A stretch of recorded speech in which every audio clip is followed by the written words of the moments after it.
दोस्तों, legal and legal में एक बार फिर से आपका स्वागत है। आज हम चर्चा करेंगे अनुसूचित जाति और अनुसूचित जनजाति अत्याचार निवारण अधिनियम 1989 यानी कि the scheduled caste and scheduled tribes prevention of atrocities act 1981 या कहें SC/ST एक्ट, जिस पर इलाहाबाद उच्च न्यायालय ने बहुत ही महत्वपूर्ण निर्णय दिया है। आमतौर से SC/ST एक्ट के बारे में धारणा है कि SC/ST एक्ट के तहत यदि किसी व्यक्ति की कोई शिकायत है तो उस पर पहले FIR होना जरूरी है। यदि FIR नहीं होती है तब उस पर कार्रवाई नहीं की जा सकती।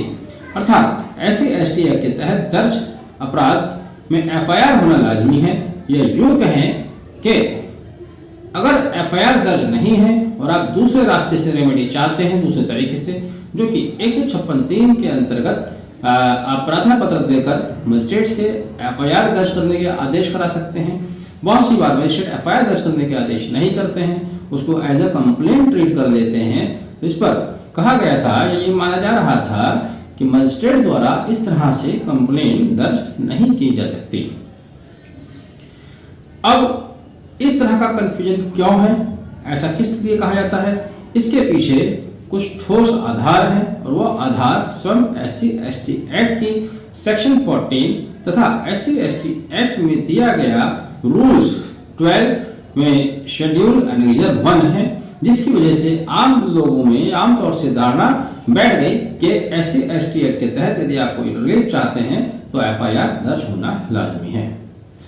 दरअसल इलाहाबाद उच्च न्यायालय की ही सिंगल बेंच द्वारा सोनी देवी बनाम उत्तर प्रदेश राज्य में कहा गया था कि SC/ST एक्ट के तहत मजिस्ट्रेट 156(3) के प्रार्थना पत्र को कंप्लेंट में दर्ज नहीं कर सकता, जिसे इलाहाबाद उच्च न्यायालय द्वारा नरेश कुमार वाल्मीकि बनाम उत्तर प्रदेश राज्य में सुनवाई करते समय असहमति दिखाई गई तथा इसी असहमति के कारण सिंगल बेंच ने इसको एक लार्जर बेंच को सुपुर्द कर दिया।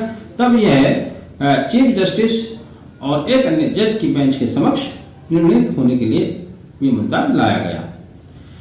चीफ जस्टिस ने एक साथ 83 रिट पिटीशन जो इसी से संबंधित थी, जिन्हीं में इसी जैसे प्रश्न को उठाया गया था, या यूं कहें कि उन्होंने 156(3) दर्ज की और वहां कंप्लेंट फाइल हो गई तो कुछ उसके खिलाफ आए या कुछ उसके फेवर में आए, कुल मिलाकर 83 रिट पिटीशन को एक साथ सुना और उन्होंने अपने निर्णय में कहा कि यह मानना गलत है।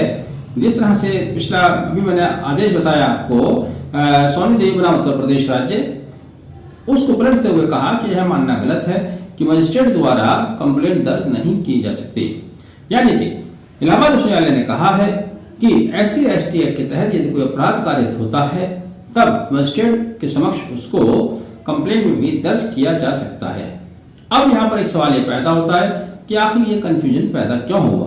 तो जैसे कि मैंने बताया, इस कंफ्यूजन का कारण SC/ST एक्ट की धारा 14 और SC/ST एक्ट के दिए गए रूल्स का रूल नंबर 12 एनेक्जर 1 है।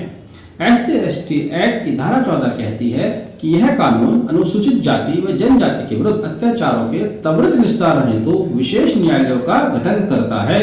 जिन अदालतों में SC/ST एक्ट से संबंधित कम संख्या में अपराध दर्ज होते हैं, जिन जिलों में, वहां पर उच्च न्यायालय किसी सेशन कोर्ट को स्पेशल कोर्ट का दर्जा दे सकता है।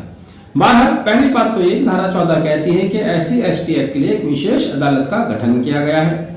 दूसरी बात ये भी कहा कि इसका त्वरित निस्तारण करने के लिए डे टू डे वहां पर हियरिंग होगी। माननीय उच्च न्यायालय ने कहा कि धारा 14 में वर्णित विशेष न्यायालयों का गठन तथा उनको क्षेत्राधिकार देने का मतलब यह नहीं है कि इससे मजिस्ट्रेट का क्षेत्राधिकार छिन जाता है, यानी कि मजिस्ट्रेट का क्षेत्राधिकार बना रहता है। यह नहीं कि मजिस्ट्रेट का अधिकार छिन जाता है। धारा 14 के प्रोविजो में प्रोवाइड किया गया है, मैं पढ़ देता हूँ प्रोवाइड किस तरह से क्या कहा गया है। Provided further that the court so established or specified shall have power to directly take cognizance of offences under this act। Allahabad उच्च न्यायालय ने अपने जजमेंट में इस लाइंस को कोट किया, इस प्रोविजो को कोट किया और फिर कहा कि यहां पर केवल न ओनली वर्ड जानबूझकर सुस्पष्ट तरीके से इस्तेमाल नहीं किया गया है। फिर एक बात ध्यान से सुन लीजिएगा आप, क्या प्रोविजो है, सुन लीजिए। Provided further that the court so establish or specified shall have power to directly take cognizance of offences under this act. तो यहां पर कहा गया है कि shall have power the special courts, the special court only have power, ये नहीं कहा गया। इलाहाबाद उच्च न्यायालय का कहना यह था कि यहां केवल शब्द का प्रयोग नहीं किया गया है, जिससे स्पष्ट होता है कि मजिस्ट्रेट के अधिकार को छीना नहीं गया है। दूसरा कंफ्यूजन जिसकी हम बात कर रहे थे, दूसरा कंफ्यूजन SC/ST एक्ट रूल 12 सब रूल 4 के अनेक्जर 1 है, जिसमें SC/ST एक्ट के तहत जब कोई अपराध दर्ज होता है, FIR दर्ज होती है, तब वहां पर राहत राशि के लिए कुछ मानदंड दिए गए हैं। राहत राशि के लिए मानदंड स्टेज वाइज हैं, अलग अलग स्टेज पर दिए गए हैं।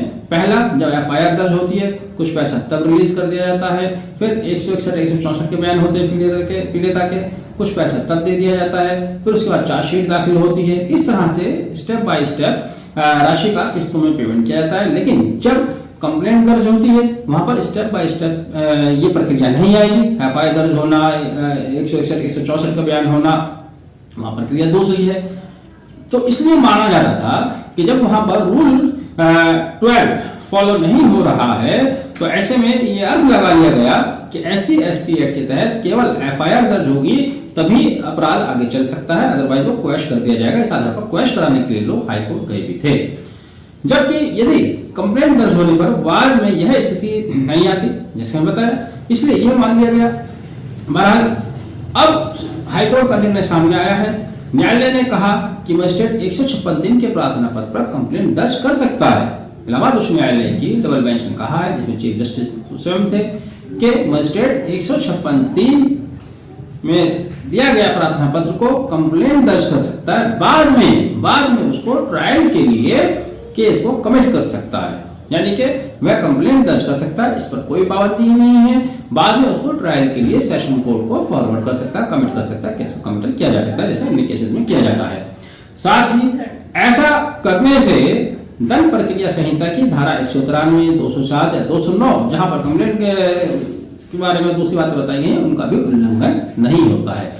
कुल मिलाकर संक्षेप में, सार में अगर कहा जाए तो इस तरह की धारणा कि SC/ST एक्ट के तहत FIR दर्ज होना लाजमी है, गलत है। यानी कि SC/ST एक्ट के तहत कंप्लेंट भी दर्ज किया जा सकता है। ये एक महत्वपूर्ण निर्णय है, इलाहाबाद उच्च न्यायालय के चीफ जस्टिस द्वारा दिया गया है। साथ ही एक साथ 83% को भी इसमें डिसाइड किया गया है। इसका जिससे जाहिर होता है कि एक बड़ा कंफ्यूजन था, लेकिन अब फ्यूचर में कंफ्यूजन नहीं रहना चाहिए। बहरहाल आपने वीडियो आखिर तक देखा, पसंद आया है तो प्लीज लाइक कीजिएगा, शेयर भी कीजिएगा और कमेंट कर अगर आप अपनी कोई सलाह देना चाहते हैं तो भी दीजिएगा। वीडियो आप तक देखने के लिए बहुत बहुत धन्यवाद। Thank you, have a nice day.